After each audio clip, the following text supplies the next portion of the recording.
4 दोस्त थे। उनमें एक ब्राह्मण, एक खाती, एक दर्जी और एक सुनार था। एक दिन चारों सलाह मशवरा कर धन कमाने के लिए परदेश चल पड़े। चलते चलते जब शाम हो गई तो वो सब एक जगह ठहर गए। उन्होंने रात को वहीं रुकने का फैसला किया। तय हुआ कि इलाका सुनसान होने के कारण रात के 4 पहरों में बारी बारी सब पहरा देंगे। सबसे पहले पहरा देने का नंबर आया खाती के लड़के का। तीनों सो गए और वो पहरा देने के लिए बैठ गया। बैठे बैठे उसे पास में पड़ा एक बड़ा सा लकड़ी का टुकड़ा दिखाई दिया। सोचा क्यों ना कुछ कारस्तानी की जाए, नींद भी दूर हो जाएगी। उसने अपने औजार निकाले और उस बड़े से लकड़ी के टुकड़े को संवारने लगा। रात का पहला पहर खत्म होते होते उसने उस लकड़ी के टुकड़े को तराश कर एक सुंदर स्त्री का पुतला बना खड़ा कर दिया और दर्जी के लड़के को उठाकर खुद सो गया। जब दर्जी का लड़का बैठकर पहरेदारी करने लगा तभी उसे प्रतीत हुआ कि सामने कोई खड़ा हुआ है। पास जाकर देखा तो एक काठ का पुतला है। पुतले को देख मन ही मन खुद से कहा, क्या खूब कारीगरी की है खाती के लड़के ने, पर मैं भी किसी से कम नहीं। उसने भी अपने सामान से वस्त्र और सुई धागा निकाला और लग गया। रात का दूसरा पहर खत्म होते होते उसने एक सुंदर सी वेशभूषा बनाकर उस स्त्री के पुतले को वो पोशाक और चूड़ियां पहना दी। अब पहरेदारी की बारी थी सुनार के लड़के की, तो वो उसे जगाकर सो गया। नींद तोड़ने के लिए सुनार ने ठंडे पानी से मुंह धोया और बैठकर पहरेदारी करने लग गया। तभी उसकी नजर सामने खड़ी स्त्री पर गई तो वो भौंचक कर रह गया। सोचा इतनी रात जंगल में स्त्री कहाँ से आई। उसने उसे आवाज दी पर कोई उत्तर नहीं मिला। जिज्ञासावश उठकर पास गया तो देखा वो कोई स्त्री नहीं बल्कि एक पुतला है। सुनार को समझते देर न लगी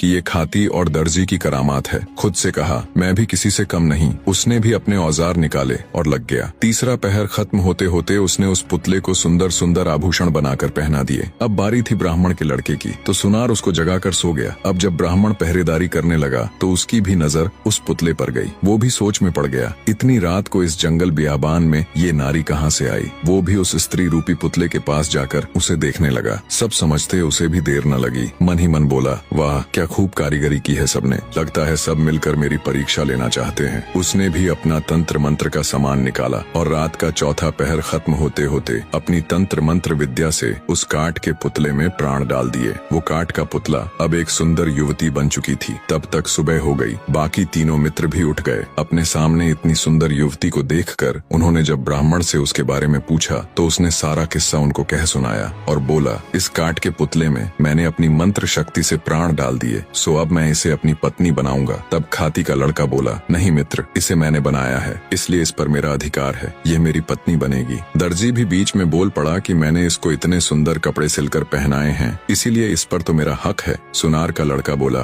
कि ऐसा कैसे हो सकता है, मैंने इसे सुंदर सुंदर आभूषण बनाकर पहनाए हैं इसलिए ये मेरी ही पत्नी बनेगी। कहानी के अंतिम भाग से पहले ये प्रश्न मैं आप सबके लिए भी छोड़े जा रहा हूँ।